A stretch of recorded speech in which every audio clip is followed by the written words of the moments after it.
The massive communication center of the Galactic Council hummed with constant activity. Thousands of messages flew between star systems every second. Trade deals, scientific reports, and diplomatic letters kept 47 different alien civilizations working together as one big galactic family at the Seoul Deep Space Station. Commander Jin-ho sat at his control desk, watching streams of data move across glowing blue screens. His partner, Dr. Haijin, worked beside him, sending research information to scientists on distant planets. "Lots of traffic today," Jin-ho said, noticing how busy the communication lines were. "Tomorrow is the big meeting about mining rights," Haijin replied, not looking up from her work. "Everyone wants to make sure their voice is heard." The Seoul Station was one of hundreds of human outposts scattered across the galaxy. For 300 years, humans had been the most talkative species in the Galactic Council. They sent more messages, made more calls, and shared more information than any other civilization. Some aliens found it annoying, but most had grown used to the constant chatter from human colonies. Jin-ho checked his chronometer. It read 1426 Galactic Standard Time. He was expecting a report from the mining colony on Kepler-4 for it to be any minute now. The daily production numbers were always sent at exactly 1427, but 1427 came and went. No message arrived. Jin-ho frowned and checked his equipment. Everything looked normal. Maybe the miners were having technical problems. He waited another minute, then another. Still nothing. "That's weird," he muttered, then called out to Haijin. "Did you get the Kepler report?" "No, and I'm missing the research update from New Busan too," she replied, now looking concerned. "My connection seems fine though." Across the galaxy, similar conversations were happening. On the Zephyrian homeworld, Ambassador Veltar waited for a response from human traders. The tall, crystal-like alien had been negotiating a deal for rare metals all morning, but suddenly, the humans had stopped responding. "Perhaps they are finally learning when to keep quiet," Veltar said to his assistant, making a sound that passed for laughter among his people. But as hours passed, the silence grew more noticeable. The Altarian trade minister found himself talking to empty space during what should have been an important business meeting. The vegan research team received no replies to their scientific questions. Even the routine daily reports that human colonies sent every day had stopped coming. By evening, the silence had become impossible to ignore. The galaxy's communication networks, which had buzzed with constant human chatter for centuries, had gone quiet. It was like a radio suddenly being turned off. Dr. Haijin ran diagnostic tests on every piece of equipment she could find. "Everything's working perfectly," she told Jin-ho. "But I can't reach any human station anywhere in the galaxy." Jin-ho felt a chill run down his spine. Not one, not one. It's like they all just disappeared. In the main council chambers on the capital world of Nexus Prime, emergency meetings were being called. Representatives from 46 different species gathered in the great dome-shaped hall, their various forms of communication creating a symphony of clicks, whistles, telepathic waves, and electronic signals. "Has anyone had contact with humans in the last 6 hours?" asked Chancellor Morden, a large insectoid being who led the council. The response was unanimous silence, followed by negative gestures from every delegate. "This is most unusual," said the Centauri ambassador, her forearms gesturing in confusion. "Humans never stop talking. They send us reports about everything, their weather, their food production, their scientific discoveries, even their entertainment programs. Maybe it's some kind of technical failure," suggested the Procyon delegate, his scaled face showing uncertainty. "A solar flare or quantum interference could disrupt communications." But the head of Galactic Communications, a brilliant Andromedan named Zix, shook his metallic head. "I've checked all the relay stations. Every communication satellite, every quantum beacon, every hyperspace transmitter is working perfectly. The problem isn't with the equipment." "Then where are they?" Chancellor Morden demanded. Nobody had an answer. For the first time in 3 centuries, the humans had gone completely silent. No distress calls, no explanations, no goodbye messages. They had simply stopped talking all at once, as if following some predetermined plan. The silence was unsettling. Many council members had complained about human chattiness over the years, calling them loud and overly talkative. But now that the constant stream of human communication had stopped, the galaxy felt strangely empty. "Should we send investigation teams?" asked the Altarian representative. "Yes," Chancellor Morden decided. "Prepare ships immediately. We need to find out." What happened to the humans? As the council meeting ended and delegates returned to their quarters, many found themselves looking up at the stars with new worry. The humans had always been there, always talking, always sharing information. Their sudden silence felt like a warning of something terrible to come. In the empty communication centers of human colonies across the galaxy, automated systems continued their work. But the people who had operated them were gone, leaving behind only the echo of their last transmissions and the growing fear of 46. Alien civilizations, who suddenly realized how much they had depended on humanity's voice. The galaxy had never been so quiet, and it had never felt so dangerous. Captain Nex stood on the bridge of his warship as it came out of hyperspace. The Altarian officer had sharp, angular features and skin that looked like polished metal. His ship led a fleet of 12 vessels, each one carrying investigators from different alien species. "There it is," said his navigator, pointing at the blue-green world ahead of them. New Inchin, the planet looked beautiful from space. White clouds swirled over green continents. City lights twinkled on the night side like scattered diamonds. Everything appeared normal for a world that housed 12 million humans. "Run a full scan," Captain Nex ordered. The vegan sensor operator, a being with large compound eyes and 4 arms, worked quickly at her console. Her species had the best eyes in the galaxy and could detect things others missed. She looked up with confusion. "Captain, I'm reading normal power levels from all the cities. The lights are on, machines are running, but... double quotes." She paused. "But what?" Captain Nex asked impatiently. "I can't find any people. No life signs at all." The investigation team had been put together carefully. Besides the Altarians and vegans, there were Centauri with their telepathic abilities, Andromedans with their advanced technology, and Zephyrians who could sense energy patterns. Each species brought special skills to help solve the mystery of the missing humans. They landed in the capital city of New Sol. The streets were clean and well lit. Traffic lights changed colors on schedule. Automatic street cleaners moved along the sidewalks. But there were no people anywhere. "This is really strange," said the Centauri investigator, her tentacles twitching with worry. "I should be able to sense thoughts, emotions, anything. But there's nothing. It's like the city is completely empty." Explored shopping centers, where escalators still moved up and down. They checked restaurants where cooking machines still prepared meals that no one would eat. They visited hospitals where medical equipment hummed quietly in empty rooms. Everywhere they looked, they found the same thing: a world running perfectly, but with no people in it.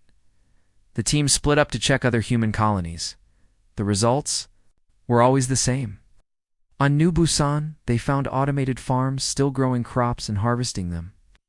On New Daegu, factories continued making products that would never be sold. On New Gwangju, schools played recorded lessons to empty classrooms. Dr. J. Hyen Kim's research station was especially puzzling. The space station orbited a gas giant called Titan 7, where scientists had been studying the planet's unusual atmosphere. The station's laboratories were still running experiments.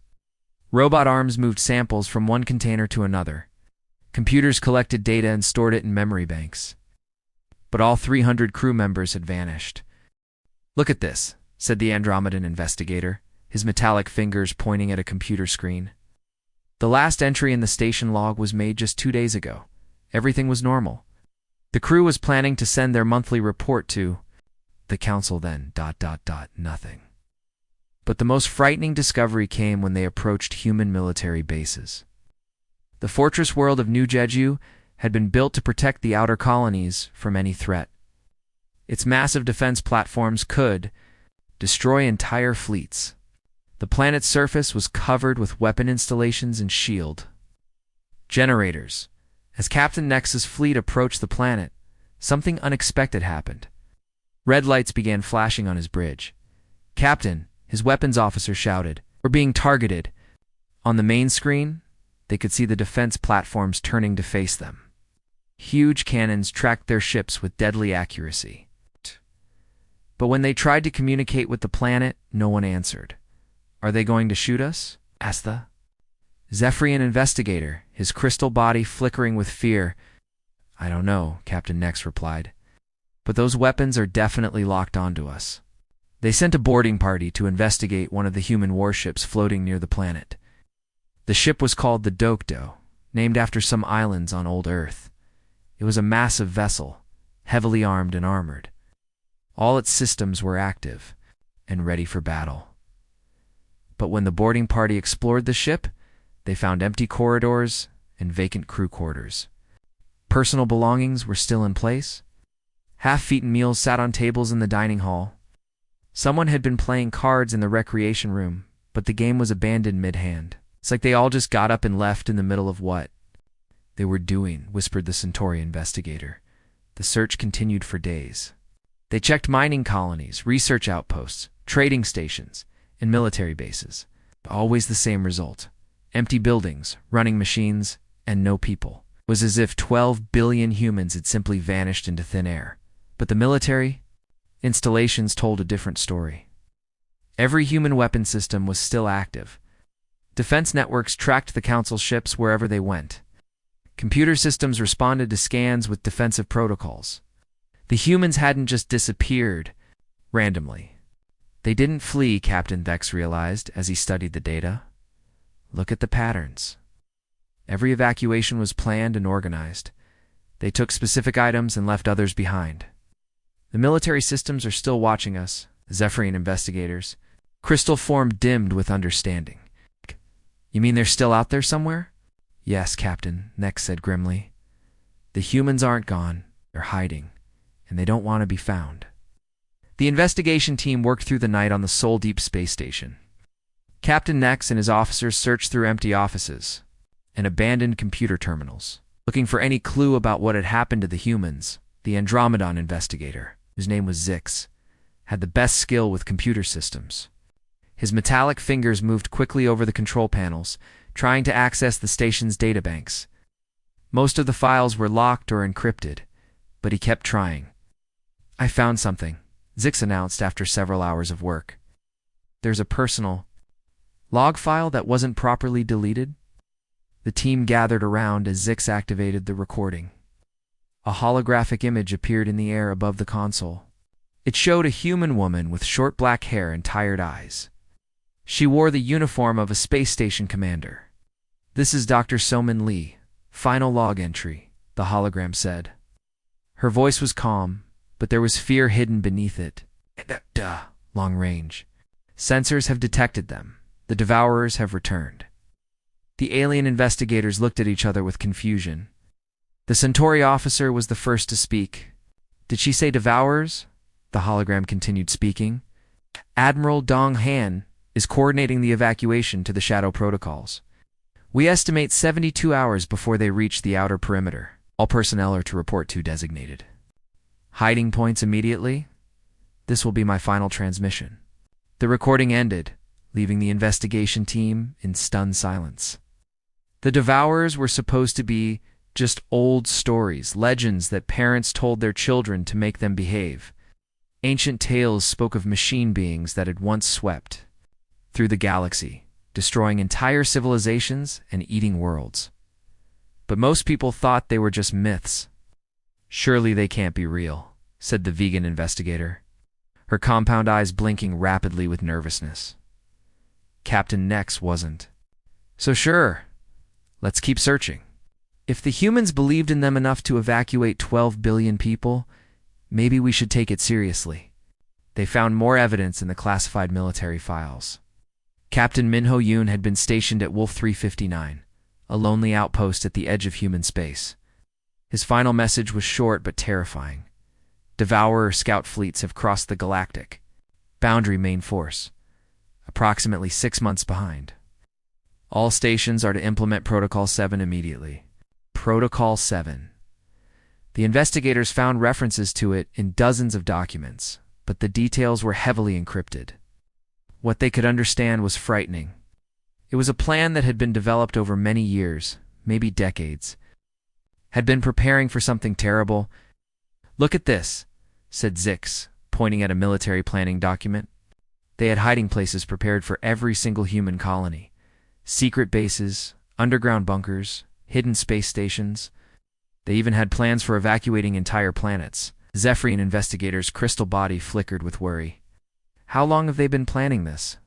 "According to these dates, at least 50 years, Captain Nex replied, reading over Zix's shoulder. "Maybe longer." The more they discovered, the more impressive the human plan became. They had built secret communication networks that the Council didn't know about. They had hidden weapons factories in asteroid fields. They had even prepared false trails to confuse anyone who might try to track them. But the most shocking discovery was in the deep space monitoring records. While the Council had been busy with politics and trade deals, the humans had been watching the empty space between galaxies. Their sensors reached further into the darkness than any other species had ever tried to look. "They've been scanning the void for decades," Zix reported, his metallic voice filled with amazement. "Look at these power readings. They were using enormous amounts of energy to send sensor beams into deep space." The monitoring records showed years of patient watching. The humans had been looking for something specific, something they feared would come from the darkness between galaxies. And apparently, they had found it. Dr. Hyjin Park's research notes explained why the humans had been so worried. She had been studying ancient alien ruins on dead worlds throughout the galaxy. Her work had uncovered evidence that the Devourer legends were true. Entire civilizations had been wiped out by machine intelligences that came from outside the galaxy. "The pattern is always the same," her notes read. "Advanced civilizations suddenly vanish, leaving behind only empty cities and dead worlds. Attackers never stay long enough to be studied. They consume what they need and move on to the next target." The investigation team realized they had been looking at the mystery backwards. The humans hadn't disappeared because something bad had happened to them. They had disappeared because something bad was about to happen to everyone else. "They were trying to protect us," Captain Nex said quietly. "The humans saw the danger coming and hid themselves so they wouldn't lead the enemy to the rest of us." The most frightening part was the timeline. If the human calculations were correct, the Devourers were already in the galaxy. Their scout ships had crossed the boundary weeks ago. The main force was somewhere behind them, moving through space like a plague of mechanical locusts. "We need to warn the Council immediately," said the Centauri investigator. Captain Nex nodded grimly, "And we need to find the humans. If they're still out there, they might be our only hope of surviving what's coming." The galaxy was about to face its greatest threat, and humanity had been preparing for war while everyone else was planning their next vacation. The emergency meeting of the Galactic Council was unlike anything in 300 years of galactic history. Representatives from 46 different species filled the Great Chamber, their various forms of communication creating a chaos of sounds, lights, and telepathic waves. But for once, the noise wasn't about trade deals or territorial disputes. Chancellor Morden stood at the center of the chamber, his insect-like form trembling slightly. "The investigation team has confirmed our worst fears," he announced. Humans didn't disappear randomly. They were warning us about something terrible. Captain Nex stepped forward to present his findings. The Altarian officer looked exhausted after days of searching empty human colonies. The humans have been watching the space between galaxies for decades. They detected the return of something they called the Devourers. A wave of whispers and nervous sounds swept through the chamber. Every species in the galaxy had heard the old stories about machines that ate entire worlds. But most had thought they were just scary tales told to children. "Surely these are just legends," said the Procyon delegate, his scaled face showing doubt. "That's what we thought too," Captain Nex replied grimly. "But the humans found evidence that the stories were true. And now the machines are coming back." Ambassador Veltar of the Zephyrian delegation had always been calm and controlled. His crystal-like body normally glowed with steady light, but now he flickered with fear. "How long do we have?" he asked, his telepathic voice shaking. The Altarian analyst who had studied the human data spoke up. "According to human calculations, the main Devourer fleet will reach our outer worlds in 47 days. But their scout ships are all ready." Here, the chamber erupted in panic. Delegates jumped to their feet, some shouting, others making distressed sounds in their own languages. The vegan representative's compound eyes darted around wildly as she spoke of immediate evacuation. The Centauri delegates suggested they should surrender before the machines arrived. "Quiet," Chancellor Morden commanded. "Panicking won't solve anything." But the fear was spreading like a virus. For 3 centuries, the Council had enjoyed peace and prosperity. They had built beautiful cities, created amazing art, and explored the wonders of science. War was something that happened in history books, not in real life. "What weapons do we have?" asked the Andromedon representative. The answer was devastating. The Council's military forces were designed for keeping peace, not fighting wars. They had patrol ships to stop pirates and transport vessels to move troops, but they had nothing that could fight machines powerful enough to destroy entire star systems. "The humans tried to warn us," said the Centauri delegate, her tentacles drooping with shame. "Remember Admiral Taman? Kept asking for more border patrols? We called him paranoid." "And Dr. Youngsu," added the vegan representative, "presented evidence of ancient machine signals. We said it was scientific fantasy. The truth was becoming clear. For decades, maybe centuries, the humans had been trying to protect the galaxy. They had stood guard at the edge of known space, while everyone else lived comfortable lives. They had built the best sensors, the strongest defenses, and the most advanced warning systems. They were our watchmen," Captain Nex said quietly. "We ignored them." Now those watchmen had gone silent, and the Council finally understood why. The humans hadn't abandoned the galaxy. They had hidden themselves to avoid leading the enemy to everyone else. They had sacrificed their own safety. "To give the rest of the galaxy a chance, I need to find them," declared the Altarian Trade Minister. "The humans, if they're still out there, they might be our only hope. But how do you find 12 billion people who don't want to be found?" The humans had spent decades perfecting the art of hiding. Their technology was better than anything the Council had. Their planning was more detailed than any military operation in galactic history. "We've tried everything," Captain Nex reported. "Our best sensors can't detect a single human installation. It's like they've become invisible." The Zephyrian investigator's crystal form dimmed with worry. "Maybe they don't want to be found. Maybe they've decided to save themselves and leave us to face the machines alone. Can you blame them?" asked the Procyon delegate bitterly. "Never listened to their warnings. We called them warmongers and fearmongers. Why should they help us now?" The chamber fell silent as the delegates considered this possibility. The humans had every reason to abandon them. The Council had dismissed their concerns, ignored their warnings, and rejected their military preparations. Now the galaxy faced destruction, and the only people who had prepared for it were hiding in the darkness. Suddenly, alarms began blaring throughout the chamber. Emergency lights flashed red as communication officers rushed to deliver urgent messages. "Happening?" Chancellor Morden demanded. "Attack on the Outer Rim colonies," reported a communications officer. "Something destroyed the patrol station at Kepler 442. No survivors. The first Devourer attack had begun." The machines that had once consumed entire star clusters were back, and they were hungry. The Council had 47 days before the main force arrived, but their advanced scouts were already striking at the galaxy's edge. "We're alone," whispered the Centauri delegate. "Humans are gone, and we're completely defenseless." The galaxy's greatest civilization was about to face its darkest hour. They had never felt so helpless. The battle for the Altarian home system was going badly. Captain Nex stood on the bridge of his flagship, watching in horror as 3 massive black ships tore through his fleet, like sharks through a school of fish. The Devourer ships were unlike anything the Council had ever seen. Their hulls were so dark they seemed to absorb light itself, making them look like holes in space. When they fired their weapons, entire Council warships simply vanished in bursts of terrible energy. "Captain, we've lost the Starfire and the Golden." Wing reported his communications officer, her voice shaking with fear. The Braveheart is requesting permission to retreat. Captain Nex gritted his teeth. In just 1 week, the Council fleets had lost every single battle against the Devourers. Their weapons couldn't even scratch the enemy ships. Their shields collapsed after just a few hits. It was like fighting monsters with toy swords. All ships fall back to the secondary defense line, he ordered, though he knew it wouldn't help. The Devourers would follow and destroy them there. His sensor operator suddenly looked up from her console with surprise.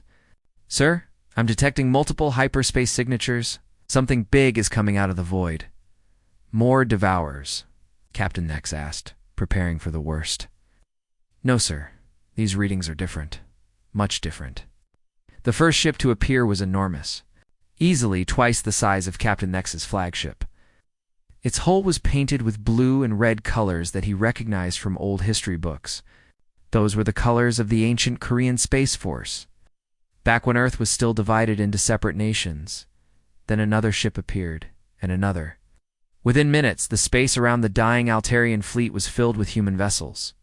But these weren't the peaceful merchant ships and research vessels the Council remembered. These were warships built for battle, their hulls bristling with weapons. This is Admiral Seogen Park of the Human Defense Fleet, came a transmission. Across all frequencies. The voice was calm, but carried the weight of command. Altarian vessels, withdraw to coordinates 7-7-Mark-4. It'll take it from here. Captain Nex couldn't believe what he was seeing. Admiral Park, where have you been? He thought. You had abandoned us. You went silent so you could keep talking, Admiral Park replied. Now it's time to fight together or die separately. The human fleet moved with perfect coordination. Their ships formed tight battle formations that the Council had never seen before. These weren't the humans who had disappeared months ago. These were warriors who had spent their time in hiding preparing for war. The battle began immediately. The human ships opened fire with weapons that made the Devourer hulls glow with heat. Energy beams punched through armor that had been invulnerable to Council weapons. Missiles that seemed to think for themselves curved around the enemy's defenses. To strike weak points. How are they doing that? Captain Nex's weapons officer asked in amazement.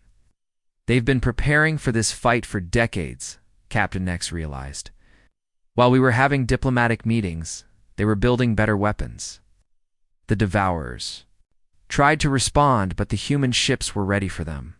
When the enemy fired their terrible energy weapons, the human vessels activated shields that actually absorbed the attacks and turned them into power for their own systems. Impossible, whispered the Altarian sensor operator. They're using the enemy's own weapons against them. More human fleets began appearing across the galaxy. From hidden bases in asteroid fields, from secret installations inside nebulae, from mobile command centers that had been running dark for months. Humanity emerged from the shadows not as refugees, but as protectors. Admiral Park's ship moved. Closer to Captain Nex's flagship. We need to coordinate our efforts, the human admiral said. This is just the beginning. The main Devourer fleet is still coming. But how did you know how to fight them? Captain Nex asked. We've been studying the ancient records for 50 years, Admiral Park explained. Every time the Devourers attacked civilizations in the past, some information survived.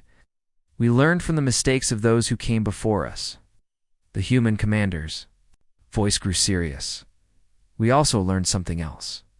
The Devourers don't just destroy randomly. They're testing us, measuring our strength. If we can prove we're not easy prey, they might move on to easier targets. And if we can't, then they'll call in their main fleet and consume every living thing in the galaxy. As the battle continued, Captain Nex watched the human ships fight. With skills that came from careful preparation and grim determination, their crews worked together like parts of a single machine. Their weapons struck with deadly accuracy. Their shields held against attacks that had destroyed Council ships. In seconds, but most importantly, they were winning. For the first time since the Devourers had appeared, the enemy ships were taking damage.